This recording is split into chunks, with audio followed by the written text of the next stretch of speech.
Hey guys, my guest tonight, Arla Cailleach Collett, is going to be talking about Sasquatch and the Dogman. See you in about 5 minutes.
Grab your popcorn and snacks. Find a comfy spot, take a seat or lie down, and let me transport you to a place of fantasy, ghost stories, ancient legends, odd creatures, alien encounters, and other magical topics.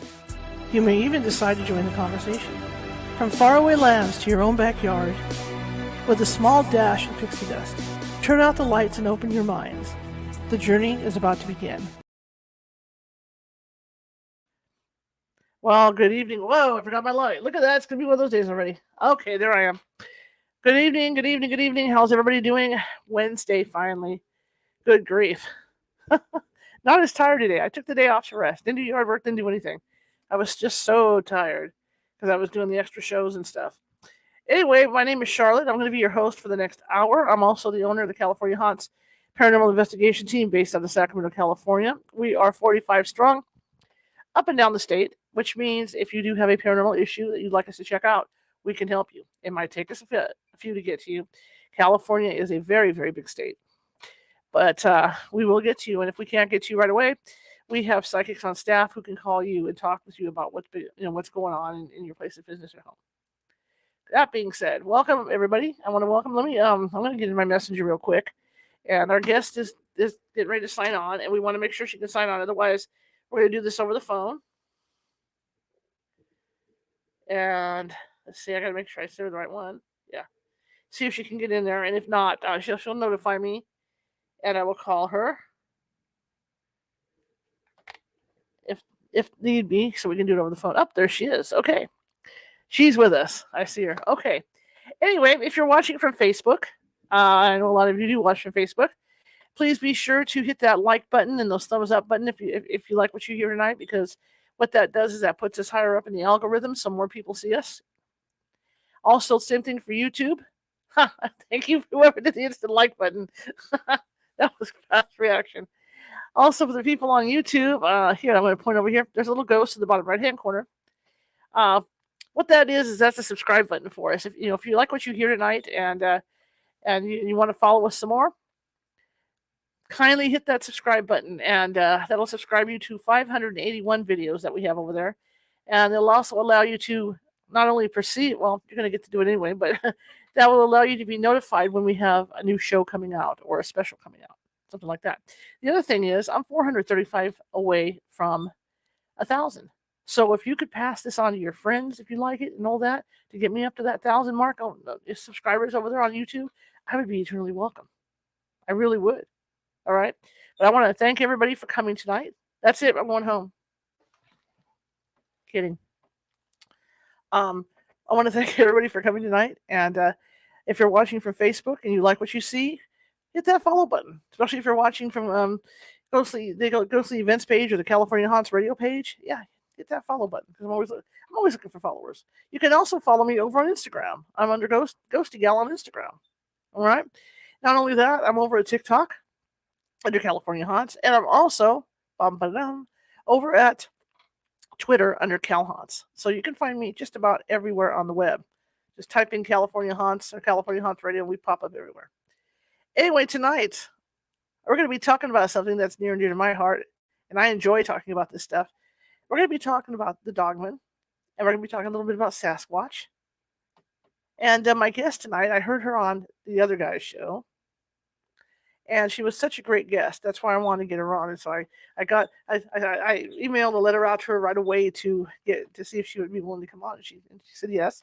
Her name is Arla Cailleach. I'm not even going to attempt her middle name. You know how I am about names. I'll screw her name up every time. I attempted it in the intro, so we'll see how well I did. But Arla Cailleach, and she's got a couple books out. But I'll let her tell you her story, because it's an interesting story, and what she has to say about Dogman and Sasquatch is also very interesting. So let me bring her in before I screw things up, and away we go. Good evening. Good evening. How are you? I feel great today. I've been so tired. Oh my God, I was tired. Well, I did 4 shows in 2 days.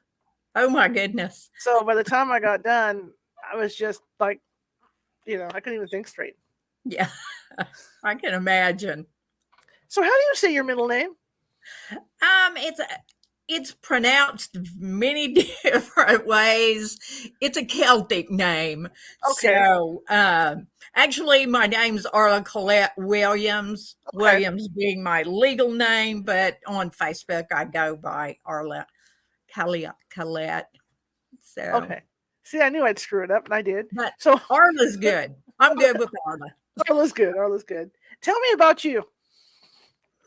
Well, I've known about the Bigfoot or Sasquatch, whatever you call them, since I was 6.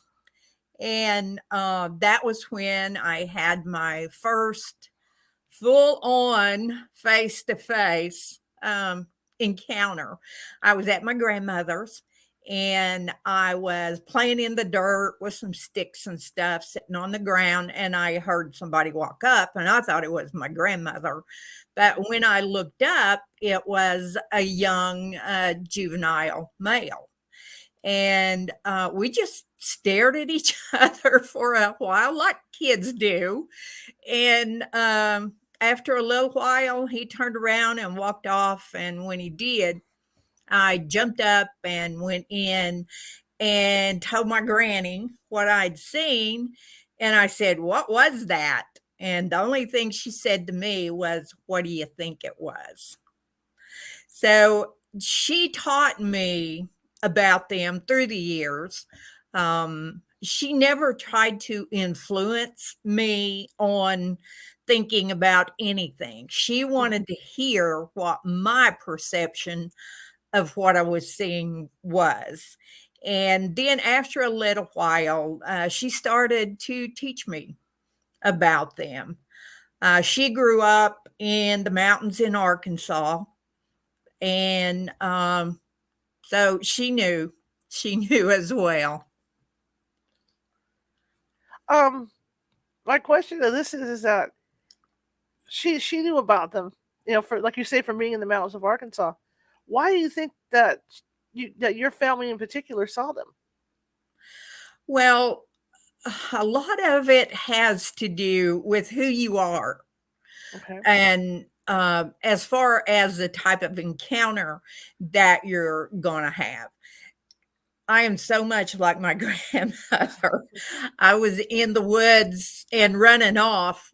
When I first started walking, they couldn't keep up with me. I mean, I would just take off to the woods. I didn't have any fear of anything, and she didn't either. And she spent a lot of time in the mountains and in the woods, and she is very much an outdoors person. So logically, if you do that, your chances of seeing one of them is going to be far greater than if you're sitting in a house doing something. Makes a lot of sense. Yeah, it makes a lot of sense. Yeah. Now, but attitude, who you are. She used to always tell us kids, don't act ugly. And what she meant by that was don't be mean to other people. Don't do bad things. Be kind. She both my grandmothers were probably the kindest women I've ever known in my life. And my one grandmother who taught me about them, she taught me not to be afraid of something and not judge it by what it looks like, but just to try to understand, what it is that you're seeing, and don't just immediately go into fear. And so if I saw something, I wanted to know, what are you? Who are you? And I've done that and talked to the woods and everything else out in the woods my whole life. And I'm 73 years old. I'm not a young woman. I've known them for decades. So it's all about who we are and what we perceive them to be. And I think the biggest problem that people have with encounters and things is misunderstanding their nature. They're big, they're hairy, and they are loud. And they look like us, but there's other things about them that don't look like us. Just with just what you said, it's understandable. I mean, body language and intent. Because I mean, even if you go into a crowded room, you can tell which people are PO'd and which people aren't. Right. And I think it would be the same with Right. them, just like your dog. Just like an animal that can sense that stuff. So Yes. I see Yeah. the point you're making with that. Yep. Did you ever at any time fear them at all? No. No. No. I've never had any fear of anything. Um, the Dogmen, I never feared them. Uh, the Sasquatch, I just don't have any fear of anything like that. I tell people all the time, when you go into the woods and you get this feeling that they're there, Hmm. start talking. Tell them who you are, tell them why you're there. And like you would anyone you wanted to know something about. My grandmother told me that there are neighbors. And as neighbors, sometimes you interact with your neighbors and sometimes you don't. But that if you have respect, you're not going to have any problems. Hmm. And how many times over the years do you think that you've seen them? Many, many, many times. And I've backpacked and primitive camped and across the United States and into British Columbia. And I've seen some everywhere I've ever been that I've been out. Um, I interact with a family here. Um, they're my neighbors. Sometimes they're out there and sometimes they're not. Hmm. But I don't try to live every day in their world or hope that I see them or whatever. Hmm. Hmm. I just continue to live my life as I do. When you say interact, what do you mean by interact? Oh my gosh. Uh, what I call the hairy kids, um, which are the young ones, they have pranked me for years. They do all kinds of funny things. I call back to them in my voice. Hmm. And I think one of the funniest things that they did was one night I was going to put up I called it my one woman and a dog tent. It's a little tent. And I was going to go out and put it up and spend the night. And so I took my tent out, I hiked back in there. And as I was setting my tent up, I had gone around behind it and was putting my poles in. Well, this particular old tent didn't have any of the cords in the poles. They had been gone a long time. So, what I always did was I counted my poles out for each tent or each side of the tent. And that way I didn't get all messed up trying to just pick poles up. I put them together and I'd put a rubber band or something around them. Well, that particular time, I had just grabbed one bundle and was putting it together. I went around behind the tent and, of course, bent over, was fixing that. I came back around.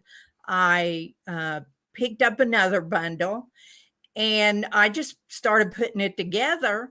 And when I went around behind to hook it up, it was all messed up. I call it golly whoppered. It was kind of set and crooked. And I was like, wait a minute, this isn't right.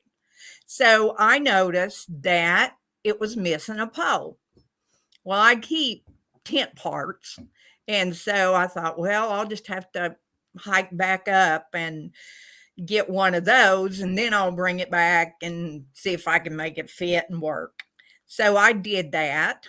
Well, I got back with my pole and I put it together and got my tent all ready, and I was sitting there before dark, just kind of, I can look off out over a ridge, and I was looking off over the ridge, and I kind of looked up in a tree right there near where I was camping, and up in that tree was the missing pole piece. So at some point, they had got that and put it up in that tree where I wouldn't see it unless I was purposely kind of looking up in the tree. Huh. They've done stuff like that for years. So you know, we've had this fun for a long time. So what you're saying is that they obviously have a sense of humor because they're Oh, messing with you. yes, all the time. You know, and I talk to a lot of people, and they're all the time talking about them pranking them. And Mhm. I could talk and talk and talk about things that they have done. Uh, they one time I was camping down in the Washita Mountains down by Honobbe, and I always wear flip flops. Well, I'd taken my flip flops off and put them off over to the side while I put my tent up. And I put my tent up, and since I was going to be there several days, I had my cot and everything else. Well, I brought all that in. When I got through, I decided I was going to go hike a little bit. So I just put my hiking shoes on, and I had my dog Watto, and we took off and hiked for a while. And then when we came back, it was getting closer to dark, and I thought, well, I better get my flip flops and put them in here in the tent. Mhm. Well, there was only one flip flop out there. Uh-oh. And I just said out loud, I know a squirrel didn't take my flip flop. And if you guys got it, you better bring my flip flop back, you know, just kind of joking. Well, I didn't see it the whole time I was there. Mhm. So I just resigned myself to the fact that I was going to go home with one flip flop. Well, when I was taking my tent down, the space that would have been under my cot, under the tent, pushed in under there was my flip flop. Hmm. So they had put it somewhere where I wouldn't walk over it while I was in the tent. It was put somewhere that I wouldn't notice it until I had taken the tent down. That's pretty funny. It kind of reminded me of something that happened to me yesterday with my dog. Because I have an Australian dog and she likes to hide stuff. And Oh, wow. she ate out of the older dog's bowl. Don't know what happened to the bowl. And I have like a tent style bed for him, right? So I go to pick the bed up to move it to clean it, and she shoved that bowl way under that bed so nobody could see it. Oh, my goodness. You have such great stories about being around them. You know, you don't hear that all the time. I mean, you hear these stories of how, they're peeking in somebody's tent and the person's terrified and all this. What about at night? Can you hear them at night and stuff when you're camping? Oh, I sleep in my tent a good part of the spring, summer, and fall. Mm-hmm. So I'm out there most every night already. And I'm very well known for walking in the woods in the dark. I don't have any fear. They're out there in the daytime. You just may not see them. And at night, you know, most time you can't see them. You know, through the years, I've recorded overnight, and I've got a lot of recordings and stuff with them. Uh, it they're just there, Mm-hmm. and depending on who you are, and I don't mean who you are as somebody better than Mm-hmm. anybody else. I mean, where's your heart at? And that acceptance of something that is some different than us. My question is too. You just said you record them. What do they sound like on the recordings? Because I've heard the Sierra sounds, Yep. and I've heard the other sounds from up north. How do your recordings compare to those? Well, I've heard them do a mixture of something that sounds like the Sierra sounds, but they can speak English too. Okay. They can actually speak any language they choose to speak. And I through the years, I've listened to tons of audio that other people have done that are in some other language. They would ask them a question or be out in the woods or whatever, and they would get this conversation going on that was in a language that that person would understand. Very interesting. Where do you think they come from?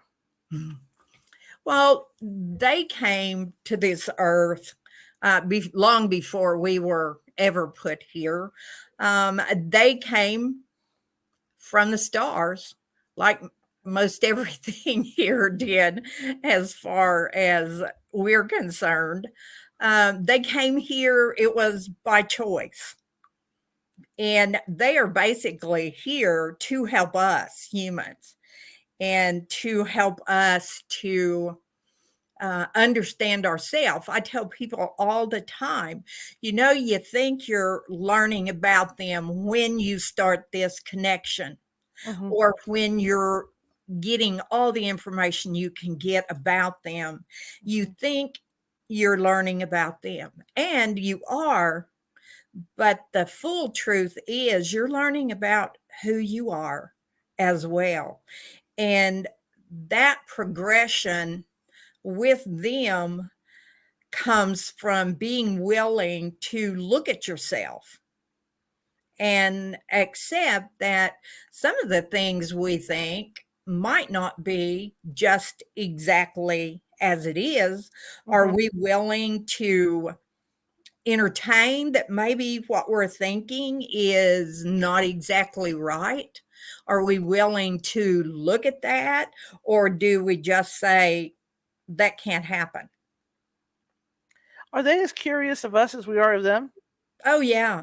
They, all of this rock throwing and stick throwing and all of that stuff, that's fun for them. And probably a good part of the time, that's juveniles. Sure. And they're not trying to hurt anybody or scare anybody. Now, the funny thing is, they can test you by doing that. I mean, they don't have to test you, but they do. And they're no different than any other kids. They like to hide and pitch something, and you look this way, and you look that way, and you do this, and you do that. And they're out there laughing, just like any kids would be. I know when I was a little kid, I would hide in the bushes by the sidewalk and pitch little rocks out at people that walked by. They couldn't see me, but that was the funniest thing for them to stop and look around like, what the heck? So makes a lot of sense. Let me ask you this real quick then. There's that old story about Albert Ostman, the gentleman that was supposedly kidnapped by them. Do you think that wasn't really a kidnapping, that it was them just curious as to why he was up in the mountains by himself? Well, I think that a lot of that happens that people don't talk about. They didn't do anything to him. No. So, and who knows if he told everything that went on too, because I know way too many people that don't tell the whole story, and for whatever reason. They are curious about us for sure, but they know us better than we know ourselves as well. They've watched us since we've been here. So, and they can read us so well. and know, who we are and what we think. And so it's all up to us as to what type of connection we're going to have with them, or even the dogmen, because it works the same way. Okay, there's a question in the chat room. Do you think that they're interdimensional beings? Oh yeah, so are we. So I don't have a problem with that. I've seen too many things in my lifetime to know that we are as well. So many of us have just forgotten who we are Mm-hmm. and the things that we can do. We're finding out more and more about this interdimensional life. I mean, quantum physics and everything else now that people are looking at is telling us we're not who we've always thought we were. There's a whole lot more to us than what we thought. Mm-hmm. Now, another question I have is that, like you said, we all came from the stars. Do you think that we are linked to them somehow in our makeup? Because I mean, there's a lot of confusion about, maybe they're a missing link, Yeah, or maybe they're not. What do you think? they're not our missing link. Okay.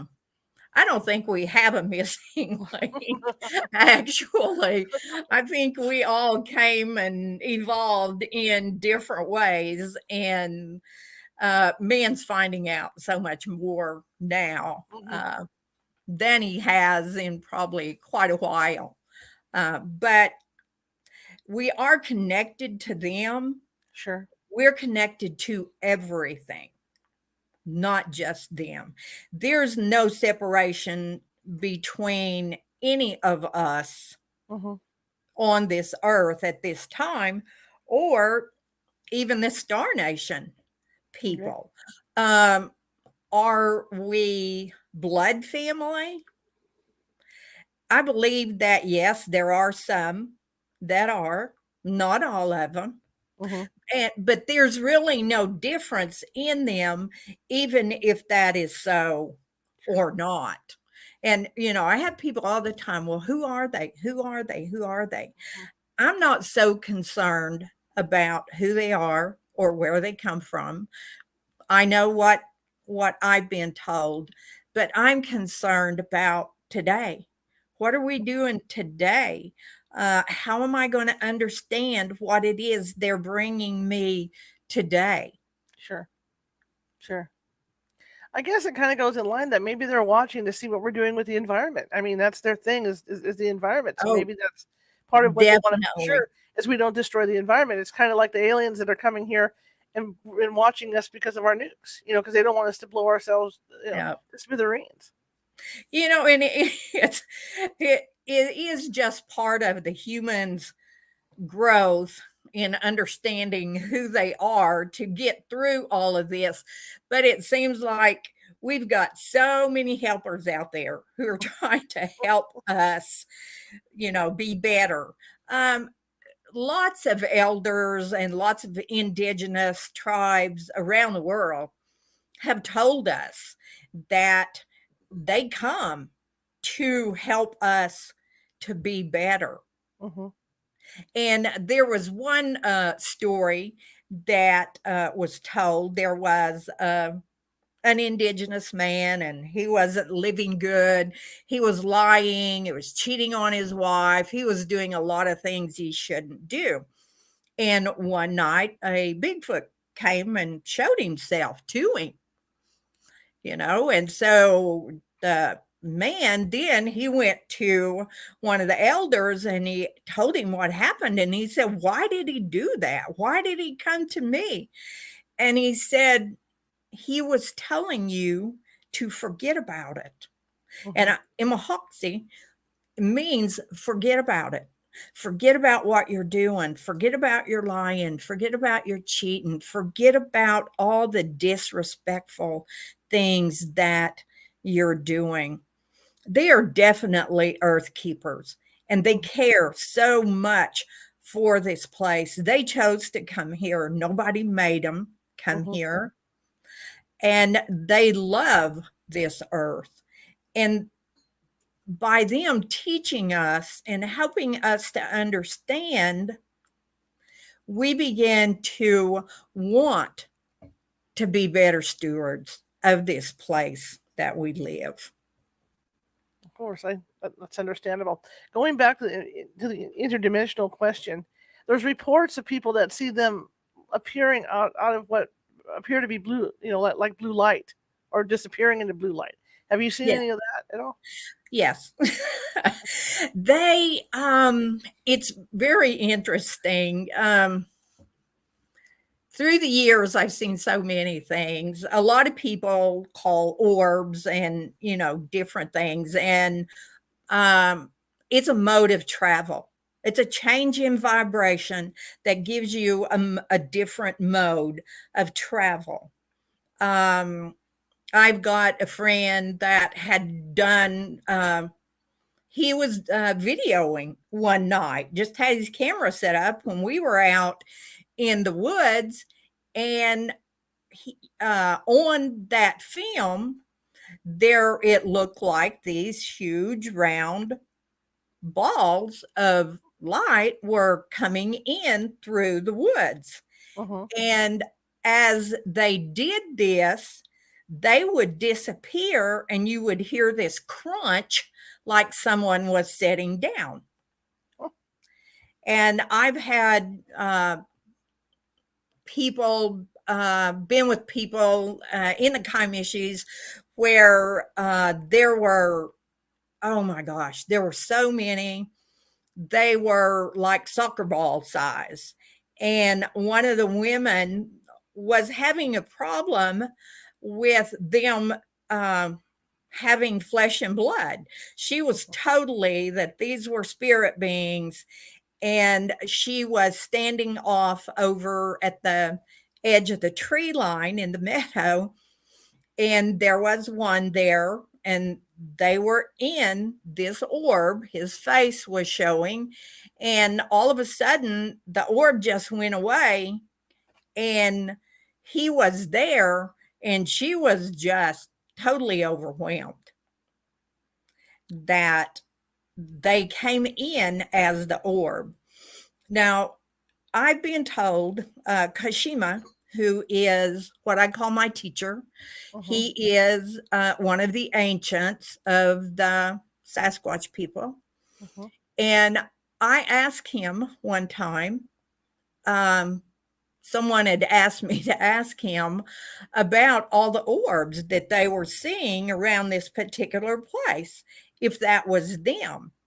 And what he said to me was, we can be, but so can you.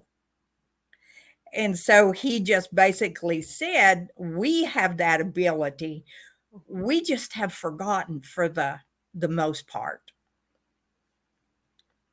Absolutely fascinating. And what about Dogman? Do Dogman and Bigfoot hang out in the same spots, or are Oh they in yeah. different areas? Oh yeah. I've seen them pretty much all over the United States too. One of the things I will say about them is their energy is very much gut energy. It hits you in that solar plexus big time.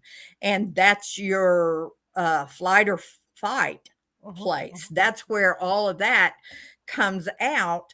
And that is one of the things that they help us with is fear, because there is such a history about them, about werewolves, about all of this other stuff that has been talked about forever, that people already, before they even have an encounter, are afraid.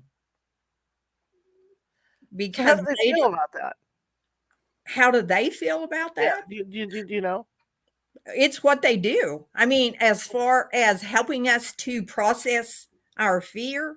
Right, right, right. And one of the interesting things with the Dogman that I'm seeing now more and more and more is I'm talking to more and more people who are having a relationship with them the same as so many people are with the Sasquatch now. Really? And there's many people that are. And in the beginning, it was very much a fearful thing. And as they began to process this fear and the fact that they weren't being harmed, they were there, they were in the same area, they were seeing them, and nobody was being harmed. So maybe that fear is not exactly what I should be feeling. Mhm. I'm not going to tell anybody, just go out there and, you know, they're going to be out there, just go out there. No. Anytime you get into a situation, regardless of who it is, and there again, I tell people, talk to them, tell them who you are, why you're there. And I said, I always ask them who they are. I'm creating a conversation here, and I'm doing it out loud. I'm not doing it telepathically because I'm pretty prone to just talk out loud. And one of the things you do when you do that is you begin to calm yourself because you're in a conversation now, whether they're answering you or not. So if you feel like you can't get past that fear, it's real simple. Turn around and leave. That's all you got to do. Don't continue to push yourself and make yourself do it. Do it when you're ready to go a little farther. Now, what do dogmen actually look like? Well, there, Rouse, who is one that I have interacted with, he's about 7 feet. Mhm. He kind of has a humanness about him, but he also shows that canine characteristic as well, with the snout and the ears. And so he's different looking. And, if you see something like that in the woods, it is going to be hard, Mhm. so it's just a process of beginning to understand they've always been there. Mhm. They are always there. So, if you have a bad encounter, more than likely it's because there is a misunderstanding there. Okay. Another question I had along that line is, do the two factions get along, the Sasquatch and the Dogman? I've never been anywhere where I didn't see them getting along. Okay. I've been all over Kentucky, and that's a very big dog state. And I've never seen a problem there. Uh, they they live like neighbors, So, and one of the things that I've been told is that these beings come to us in who we are at that moment of accepting, who they are.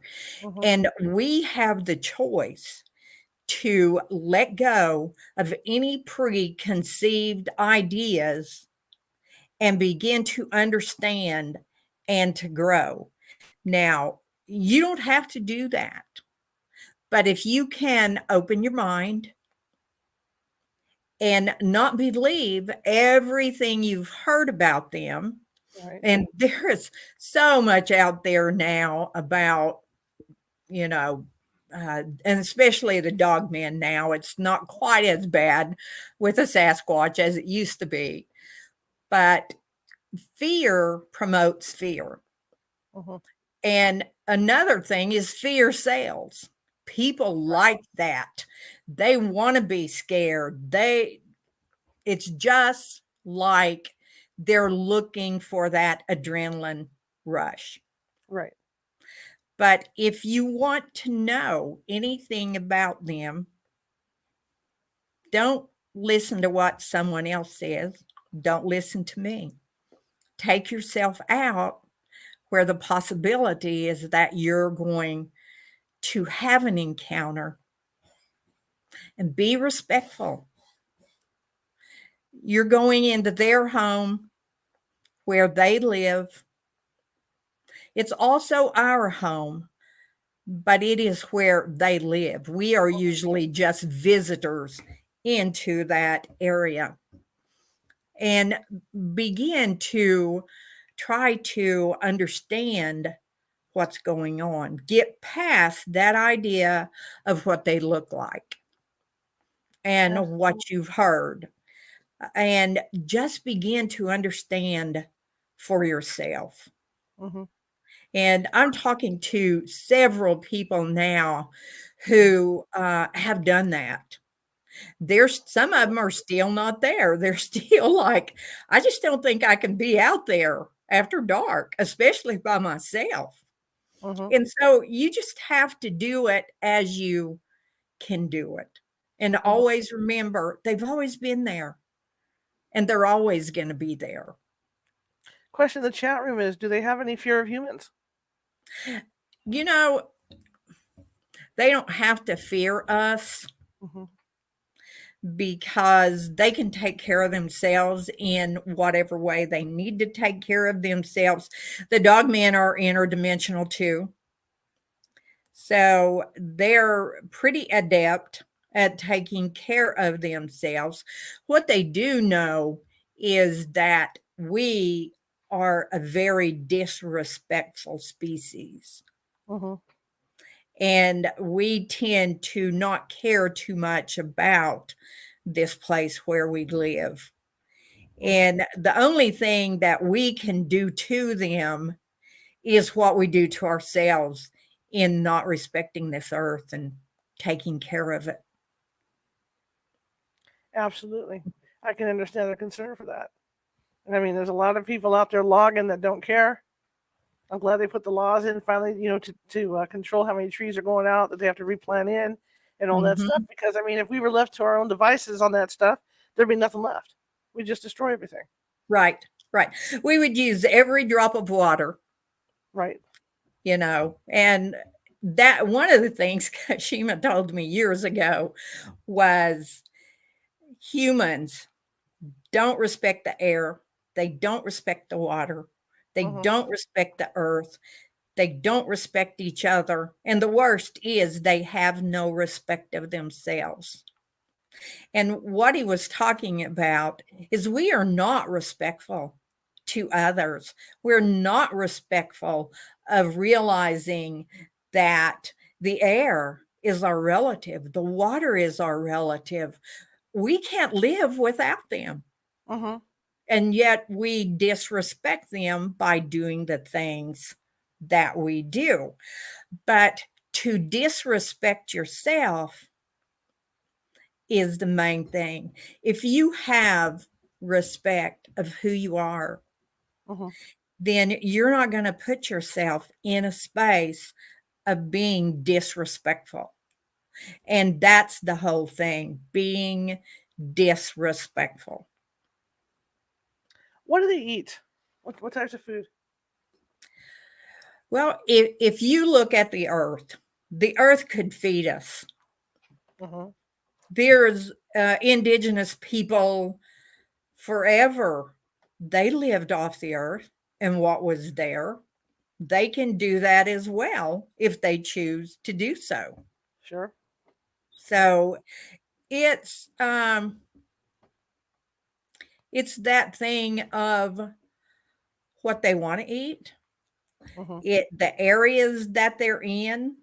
If they're in the physical world, in this third dimension, they're going to eat probably much more healthy than we do, for sure. So do they eat other animals, or are they vegetarians, or what? No, they're not vegetarians. Okay. Um, They eat, I guess you'd call it a balanced diet. They have there is so much to eat on our planet. I mean, look at the mushrooms. They're everywhere now. And several years ago, I was talking with Kashima Mm-hmm. about, different foods and things that they eat. And one morning when I'd gone on my walk, there was this big bundle of inner bark that had been stripped. Mm-hmm. And it was right there by a slippery elm tree. And that was something that they gave to me. So I researched what that would do. It's a carbohydrate. Mm-hmm. So there are so many things that we can eat, we can use medicinally as well. It's just we moved away from doing that. Right. But there's this huge movement back and has been for several years of reconnecting with the plants that are here. Absolutely. Absolutely. Another question that came up: do they use fire at all? They can, but they don't have to. Okay. So it's that other thing of what do they choose to do. Mm-hmm. Mm-hmm. Because I saw a report a long time ago of this person that lived, I think, way up in Oregon, in the middle of nowhere, in this little town, and the Sasquatch. She swore up and down that the Sasquatch were coming in to use the stove of this abandoned house, Yep. to use the oven and stuff. So I was just curious about, Well, I've never had them come in and use mine, but it was funny. I used to plant a huge garden, and one year I had planted Cobb Jim watermelons and black diamond, which are huge watermelons. right. And I would go out every morning and check my watermelons because the first watermelon that got ripe, I always ate in the garden. Right. I always took my salt with me. I busted it open and I ate it there early Mm-hmm. of a morning. Well, I'd been watching some watermelons and I knew that they would probably be ripe the next morning, and I would go out and the whole watermelon would be gone. Huh. And I knew it wasn't coyotes. If coyotes were getting anything, they've been in there. And it's the same with deer. Right. They've been in there, but there was no sign. And so, I'm thinking, okay, what's going on here? And Mm-hmm. so for a few days, that had happened. Every morning, I'm waiting for that watermelon, and the whole watermelon's gone. Wow. Well, one morning I went out and I thought, if that watermelon's not there, I'm going to get to the bottom of this. And when I got out there, it was gone. And so I just took the vines, which were huge at that point, I pulled it all back away from it. And sure enough, there were some bare footprints. So at that point, I just stood up and I said, okay, this is how it's going to be. I will gladly share with you what I grow. You can have half and I can have half to feed my family. So I enacted the 50-50 rule, and they have followed that to the letter. Nice. Through the years in so many ways. One of the cool ones was my little grandson had been to McDonald's and got a Happy Meal, and he had the little package of apples. And he said, Mama, I want to put this out for them. So we set the little bag of apples out. And then when we went to check on them, half of the apples were gone. Now, the bag wasn't torn up. The bag had been opened and was fixed back. Nice. and they had left a little X made out of some sticks right there with it. And for years, that has meant uh, it's a connection to Hmm. them. They're our family, they're our friends, and they use it sometimes for thank you. That's So he was so excited, so 50-50, they took half the apples and left half the apples.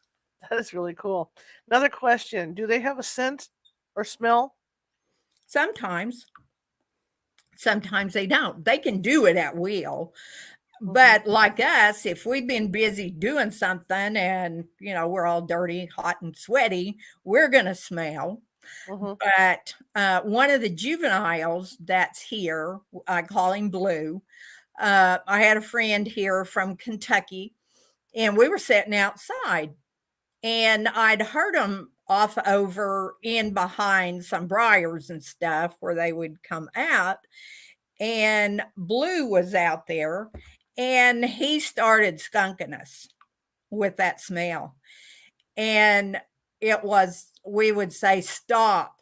This is horrible. We can't stand this." And he would stop. And we'd go about doing what we were doing. And then he would do it again. And it was that awful smell Hmm. that people talk about. But that would be like a juvenile human Hmm. doing something. I've had my grandsons do that, just because they thought it was funny. But just things like that are actually teaching moments as Hmm. well, because he chose to do that at will. I very rarely ever smell that. I have a few times, but I rarely ever smell that. Hmm. This has been so fascinating. What do you like best about them? Oh, there's this feeling that they give you. Um, and it is a love feeling, not a love that we understand as humans, but it surpasses that. I call it that love that surpasses all understanding. And just the fact that they so readily allow people to feel that and send that feeling out Hmm. to us. And I talk to people all the time. I hear people on podcasts talking about that very thing. Hmm. That's amazing to me that they care enough to do that. Hmm. Plus the fact that they're jokers. Those kids are big jokers, and I am too, and I've always been, but I've never gotten anything over on them ever. I'm still trying, but they're the masters. Absolutely. Why do you think that, like you say, you do a lot of walks in the woods?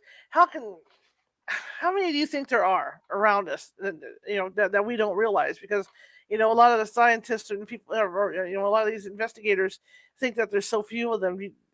How many do you think are around the United States? A lot, more than people think. Here, there is a family in the area. Uh-huh. There is a dad, there is a mom, there is an older daughter. There is the one that I've interacted with the most, Indigo, and Uh-huh. that's my name for him. Uh-huh. Um, he's a very young male. Blue is his younger brother. Uh-huh. And the reason I call him Blue is because his hair is so black when the sun shines on him, it looks blue. It has a blue tint to it. And then Baby Girl, who Uh-huh. is the youngest. They are in this area. There are others on adjacent areas. Um, we're talking about a multi-dimensional being here. Uh-huh. Mhm. So sometimes they're here and sometimes they're not. Right. But those are the ones that have readily interacted with me. And I'm not the only one that they have. I'm definitely not the only one that's seen them at all. Um, so if you talk to people around the United States, they're not seeing just one in an area. Uh, the reports are not that it looks the same. Every report is exactly the same look. Right. You've Right. got different sizes, you've got different colors of hair, Mhm. etc., like us. And so, it can't be just a few if you're getting that many reports around the United States. So, how many there is, I wouldn't even wager to guess, um, but probably more than most people think would be in an area. And they don't have to be in wooded areas either. Really. People see them in the desert, cornfields in Kansas and Nebraska and other places like that. They can be wherever they choose to be. They don't need the woods to camouflage them or anything, even though they do use that sometimes when they're there. But they're not designated to one particular kind of place. They can be wherever they want to be. Absolutely. What's next for you? Oh my goodness.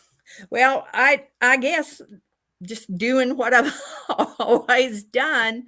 Um, I've never really spoke out much about the dog man, but it seems that's probably what I'm going to be doing since the Coast to Coast show, because I did talk about dog man. Yeah. And I'm just whatever the universe has for me to do, I'm here to do it and to do it in the best way I know how and to never act ugly. Just try to be the best that I can be. And you got 2 books out, right? Yes, I do. I have My Life with the Hairy People, which documents part of my life Mhm. with them. I have a children's book, Respecting the Water, and that's has Blue and Indigo in it, and their grandfather, and grandmother, human, and her little granddaughter. And Mhm. it's a book about respecting the water. And I've got more books in me. Mhm. I'm just working on them, and I'm working on one now that will bring in this whole thing of the Star Nation people, the Bigfoot people, and the Dogmen, and other cryptids, or Yeah. what people call cryptids. Right. I grew up, paranormal wasn't a word that I ever heard Mhm. because everything that happened was just normal Mhm. to me. There Mhm. wasn't really any reason for me to call it outside the normal. It was Right. just how my life went. Absolutely. I want to thank you for coming on. I so appreciate it. I did. This hour just blew by. I enjoyed it, and I'm glad you got some rest. Me too. Believe me. Me too. It felt good to be normal today. We'd like to get you back on again to talk more about this later on, if that's okay. That'd be fine. I would love it. All right, fantastic. Well, you have it good. I keep blinking out. I wonder where Mario goes when he falls off the screen. You have a great evening, okay? And say hi I to them am. for me. I'm headed to my tent. I There got you to go. hike out to it. Well, have a great hike. No, I will. Okay, have a good one. Thank you. You as well. Bye-bye. Okay, that was really cool. I learned so much about that and more one-on-one. And I would love to, sit down and have a conversation with them. That would be cool. And it's about respect. And I think, yeah, I saw that going through the chat room. It's all about respect, respecting them, and then they respect us back. And they can read our body language just like any other animal. And I think that's a lot of it. Okay, tomorrow. Let me grab my calendar. I forgot to mark down tomorrow. I'm like my mind. I've been so busy. I keep forgetting things. I think I'm getting senile. All right, let me see who's on tomorrow. Who's scheduled to go tomorrow? Okay. Question is, what's okay? It's been kind of crazy here. Okay. I don't know. Tomorrow is a gentleman named Molehill, and I'm trying to remember what he was coming on for, and I apologize. Like I said, I've been so busy that it kind of escapes my mind. Let me check an email here because I want to get you guys into.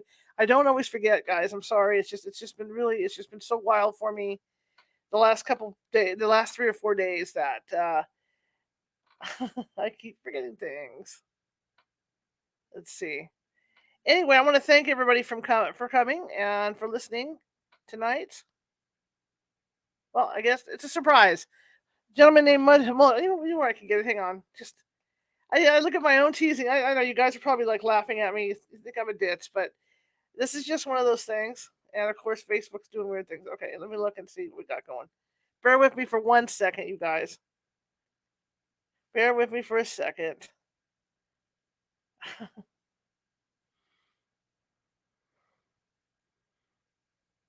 Okay, there's that one. Okay. It's got to be here somewhere. Where are you? Where are you? Nope, not that one. Oh, weird. Okay, I don't see it. Okay, anyway, the gentleman's name is Molehill. He'll be on with me tomorrow. And I think it's a paranormal gig. Anyway, I feel like a fool. Anyway, the gentleman's name is Molehill. I'll be teasing it on Facebook. And, it should be over on YouTube. Hang on, what am I doing? This is just getting me. It's just getting so involved with